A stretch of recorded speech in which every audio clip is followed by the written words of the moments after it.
Sahabat Andre ADJ, setelah mendengarkan episode ke-10, kali ini episode ke-11 mengungkapkan tentang Pangeran Pemanah Rasa kembali ke kerajaan perang dengan Mongol Pati. Setelah semua pembekalan sudah selesai dipersiapkan, kemudian Nyai Acipati menghampiri Pangeran Pemanah Rasa untuk mendoakan keberangkatan suaminya. Sebab Nyai Acipati belum bisa ikut serta ke kerajaan. Jadi berangkat Pangeran Pemanah Rasa ditemani oleh harimau putih. Pangeran Pemanah Rasa menyampaikan bahwa beliau akan berangkat pada waktu malam harinya. Mereka berkumpul menunggu malam sambil ngobrol. Tidak terasa waktu, malam pun tiba. Pangeran Pemanah Rasa dan yang lainnya berkumpul di luar. Sudah tidak ada waktu lagi, mereka harus cepat-cepat berangkat. Pangeran Pemanah Rasa meminta restu kepada Aki Dompu Awang dan istrinya. Pangeran Pemanah Rasa memanggil harimau putih yang dipanggil menghampiri dengan tiba-tiba, yang asalnya manusia sekarang berubah berhadapan. Aki Dompu Awang dan lainnya menjadi seekor harimau putih. Aki melihat tersebut sedikit agak kaget, juga tidak dipermasalahkan. Pangeran Pemanah Rasa pamitan untuk berangkat meninggalkan Ki Dompu Awang dan istrinya. Pangeran Pemanah Rasa berangkat dengan hanya memegangi ekor harimau putih.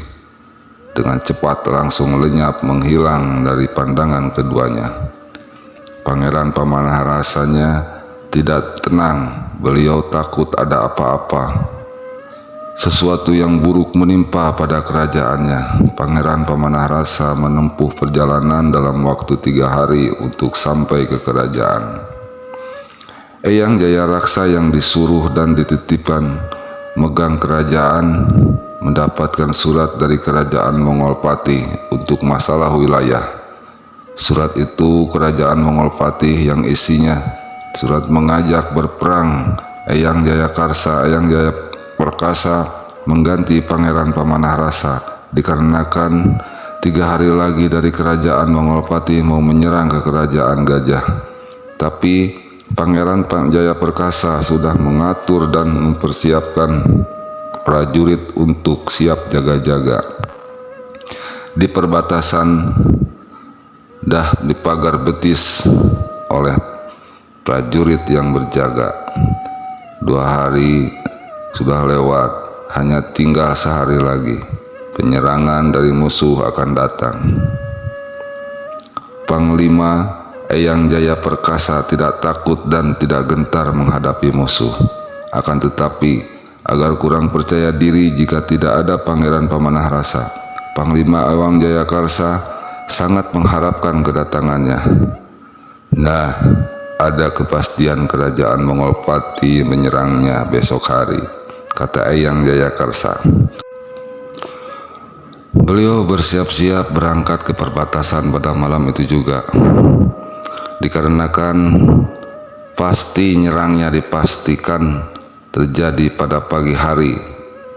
Menurut perhitungan beliau, pada waktu bersamaan di samping beliau, Eyang Jaya Karsa berangkat ke perbatasan, beliau merasakan hal yang kurang enak dalam hatinya, sehingga langkahnya agak dipercepat.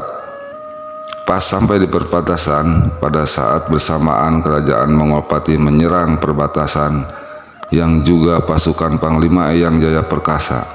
Akhirnya pada malam itu juga peperangan terjadi. Tadinya diperkirakan pada pagi harinya. Ternyata pada saat malam hari prajurit-prajurit Mongol Pati melakukan penyerangan. Panglima Eyang Jaya Perkasa sangat kaget.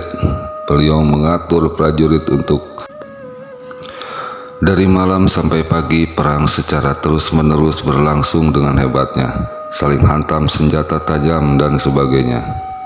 Tidak lama kemudian harimau putih mendadak keluar berhamburan, entah dari mana datangnya.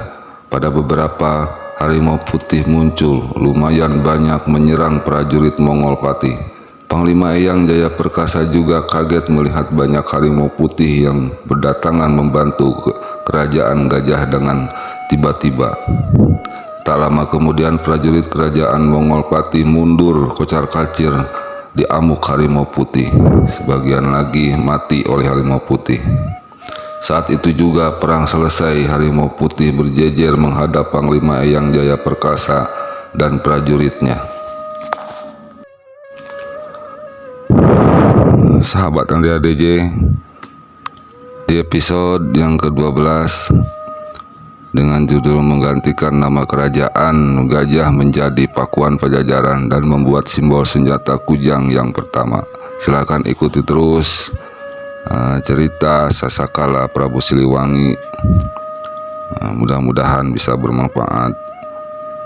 Like, comment, dan subscribe. Wabillahi taufiq wal hidayah. Wassalamualaikum warahmatullahi wabarakatuh.